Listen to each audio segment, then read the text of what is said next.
तो आइए आज हम प्राचीन शूरसेन महाजनपद पर थोड़ी गहराई से बात करते हैं। हमारे पास कुछ स्रोत हैं जो इसके बारे में बताते हैं। जी। शूरसेन मतलब भारत के उन 16 महाजनपदों में से एक है ना? बहुत महत्वपूर्ण। हाँ बिल्कुल। और इसकी राजधानी मथुरा थी। बौद्ध ग्रंथ वो अंगुत्तर निकाय, उसमें इसका जिक्र है। हाँ, वही ग्रंथ जो महाजनपदों की सबसे प्रसिद्ध सूची देता है। तो आज हम इन्हीं स्रोतों के आधार पर ये समझने की कोशिश करेंगे कि शूरसेन का ऐतिहासिक और सांस्कृतिक महत्व क्या था। बिल्कुल। शूरसेन जो था वो उत्तरी भारत का एक प्रमुख महाजनपद था। मथुरा, जैसा आपने कहा, राजधानी थी। इसे कई बार मथुरा मंडल ये ब्रज मंडल का प्राचीन रूप भी मानते हैं। अच्छा। हाँ, और देखिए डॉक्टर वासुदेव शरण अग्रवाल जैसे इतिहासकारों ने लगभग 1000 ईसा पूर्व से 500 ईस्वी तक के समय को भारत का महाजनपद युग कहा है। तो शूरसेन इसी युग का मतलब एक बहुत अहम हिस्सा था। ये तो साफ है कि ये जगह महत्वपूर्ण थी, लेकिन इसका नाम शूरसेन कैसे पड़ा?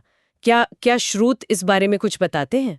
हाँ, ये काफी दिलचस्प सवाल है, क्योंकि इस पर ना कोई एक पक्की राय नहीं मिलती है। अच्छा। जी, मतलब मुख्य रूप से 2 तरह के विचार हैं। एक तो है पौराणिक मान्यता। उसके अनुसार भगवान राम के भाई थे शत्रुघ्न। उन्होंने जब मथुरा के शासक लवणासुर को हराया तो फिर अपने बेटे शूरसेन के नाम पर इस इलाके का नाम रख दिया। अच्छा, ये तो रामायण से जुड़ गई बात। और दूसरा मत क्या है? शायद वो ज्यादा ऐतिहासिक हो। हाँ, दूसरा मत थोड़ा ज्यादा ऐतिहासिक लगता है। उसके हिसाब से शूरसेन असल में एक कबीला या जन का नाम था। कबीला? जी, जिन्होंने ईसा पूर्व 7वीं-6ठी सदी के आसपास मतलब उस टाइम ब्रज क्षेत्र पर कब्जा किया। अच्छा। और फिर हो सकता है कि स्थानीय लोगों से घुलने मिलने के लिए, उनकी संस्कृति से जुड़ने के लिए उन्होंने कृष्ण पूजा अपना ली हो। ओह, तो मतलब नाम पहले से था और कृष्ण भक्ति बाद में जुड़ी, या कबीले ने ही? हाँ, ये संभव है कि कबीले का नाम शूरसेन था और उन्होंने बाद में कृष्ण को अपना लिया, जिससे ये नाम और क्षेत्र दोनों कृष्ण से गहरे जुड़ गए। ये तो काफी रोचक है। मतलब एक तरफ रामायण का कनेक्शन, दूसरी तरफ एक कबीले का उदय और कृष्ण भक्ति का प्रसार। बिल्कुल।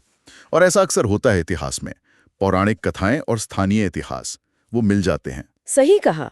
ये इतिहास की परतें और संस्कृतियों के मेलजोल का बढ़िया उदाहरण है। जी, और इस जनपद की प्राचीनता का अंदाजा इस बात से भी लगता है कि इसका जिक्र वाल्मीकि रामायण, महाभारत, यहाँ तक कि कालिदास के रघुवंश, श्रीमद् भागवत और विष्णु पुराण जैसे कई बड़े प्राचीन ग्रंथों में मिलता है। हाँ, ये महत्वपूर्ण है। चलिए, इन ग्रंथों में क्या कहा गया है इस पर थोड़ी बात करते हैं। जैसे वाल्मीकि रामायण में शूरसेन का जिक्र कैसे है? देखिए, वाल्मीकि रामायण में एक वर्णन है कि शत्रुघ्न के पुत्र शूरसेन ने यमुना किनारे एक नई नगरी बसाई और मथुरा को शूरसेना कहा गया है। अच्छा, मथुरा को ही? हाँ, एक श्लोक है, भविष्यति पुरी रम्या शूरसेनना संशय। मतलब ये सुंदर पुरी शूरसेना कहलाएगी, इसमें संदेह नहीं। और इसके अलावा जब अलग-अलग जनपदों की गिनती होती है तब भी शूरसेन जनपद का नाम आता है। और महाभारत में वो तो राज्यों और युद्धों का ग्रंथ है। हाँ, महाभारत में पांडव सहदेव जब दिग्विजय के लिए निकलते हैं तो उनके द्वारा शूरसेन जनपद को जीतने का वर्णन है। अच्छा। एक श्लोक मिलता है, स शूरसेनान कार्स्नेन पूर्वमेवाजयत। प्रभु मतलब उन्होंने पूरे शूरसेन प्रदेश को पहले ही जीत लिया था। इससे पता चलता है कि उस समय ये एक स्थापित राजनीतिक इकाई थी। और आपने कालिदास का भी नाम लिया। इतने बड़े कवि ने भी इससे अपनी रचना में जगह दी। जी हाँ, कालिदास ने अपने महाकाव्य रघुवंश में शूरसेनाधिपति मतलब शूरसेन के राजा सुषेण का उल्लेख किया है। सुषेण? हाँ, सुषेण। सा शूरसेनाधिपतिम सुषेणम उद्दिश्य, ऐसा वर्णन है। और इसी में आगे वो मथुरा का भी जिक्र करते हैं जो सुषेण की राजधानी थी। कमाल है। और पुराणों में, खासकर श्रीमद् भागवत, जहाँ कृष्ण कथा इतनी विस्तार से है, वहां तो जरूर जिक्र होगा। बिल्कुल बिल्कुल। श्रीमद् भागवत में तो बहुत स्पष्ट रूप से यदुवंशी राजा शूरसेन का उल्लेख है। बताया गया है कि उनका राज्य शूरसेन प्रदेश कहलाता था और मथुरा उनकी राजधानी थी।